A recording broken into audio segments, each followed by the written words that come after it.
Hello fellow booktubers, my name is Lauren, you're watching Dreams Books Courage, and today I'm going to be doing my January wrap-up, which is my first wrap-up of 2015, and I'm pretty happy with it. I read a total of 7 books, which was what I was aiming for, and I had a pretty good reading month, so let's go ahead and get on to these books. So the first book that I read in the year 2015 was Counting by Sevens by Holly Goldberg Sloan.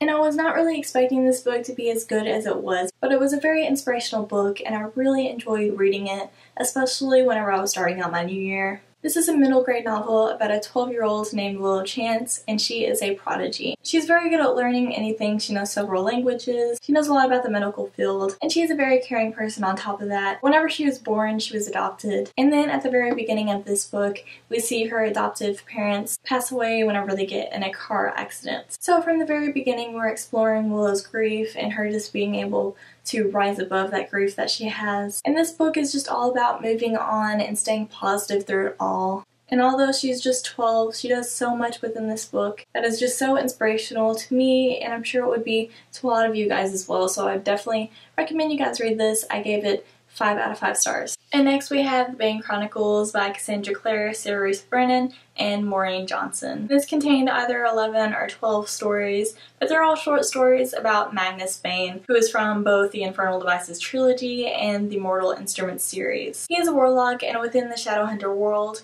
warlocks live forever. So it's taking you through a lot of periods of time, and it was really awesome. You got to be able to stay with the same character through all of these different adventures. And it was also very sad because if you've read anything about Magnus Bane, you know that he falls for people quite easily, and then his heart gets broken very easily. But it made me very happy to be back in the Shadowhunter world, and I got to see a whole lot of the Herondales, some that I've never even heard of before, like Edmund Herondale. And the first book in the Dark Artifices series is pushed back to next year now, so I'm very happy that at least got to read this from Cassandra Clare's writing because I just miss this world so much. It is such an awesome world, and I'm very happy that we got even more of Alec and Magnus together. I really enjoyed most of these novellas, so of course I gave it 5 out of 5 stars. Next up we have Girl Online by Zoe Sugg, known as Zoella here on YouTube. And I won't talk too much about this book because I actually made a book discussion video on it, so I will be leaving a link to it down below, and don't worry, it doesn't actually have any spoilers about this book within that video. This book was pretty adorable and I really enjoyed reading it. It was quite an entertaining little contemporary, and I love that it kind of featured the internet within it and also her anxiety problems. So overall I found it pretty interesting. The main plot of this book was pretty predictable and it wasn't like the most well-written book in the world, but I still really overall enjoyed it, so I gave it 4 out of 5 stars. And next up we have Hamlet by William Shakespeare, of course. And I read this play with my English class, and it's actually my favorite play that I've read so far of Shakespeare's. Of course, it deals with a lot of symbolism and themes such as ambiguity and madness and love, just a whole lot of things. This is Shakespeare's most well-known play, and it is also his longest play. It's about Prince Hamlet, and his uncle killed his dad, and now his uncle is king, and his uncle also married his mother. It's just all very confusing, but on the basis, it's a lot about ambiguity and how people are so complex, and you can't really decide on whether Hamlet is mad or not, if Ophelia committed suicide, just different things like that. I really enjoyed this one, and I'm even wearing a shirt today that has a soliloquy from Hamlet because that is how much I really enjoyed this play. Of course, I gave it 5 out of 5 stars. Next we have The Bone Season by Samantha Shannon, and I read this in anticipation of the Mime order, which came out at the end of January. At first I was really nervous to go into this book because it is definitely a fantasy world set in the future, and it has a whole system of clairvoyance, which refers to people who can contact the spirit world. And this world is controlled by a government called Scion, and any unnaturals they find, they take them away to this horrible place. All of it just seems very complicated and futuristic and fantastical, and so I was very nervous to go into it, but it ended up being so good, and after the first 100 pages or so, I could really connect to the world and I understood it a lot better. And it's really cool to just learn about an entirely different system and world within the Bone Season. I'm super excited about the rest of the series, and the main character of Paige is just really awesome. She's one of those female protagonists that I really enjoy because she's very witty and sarcastic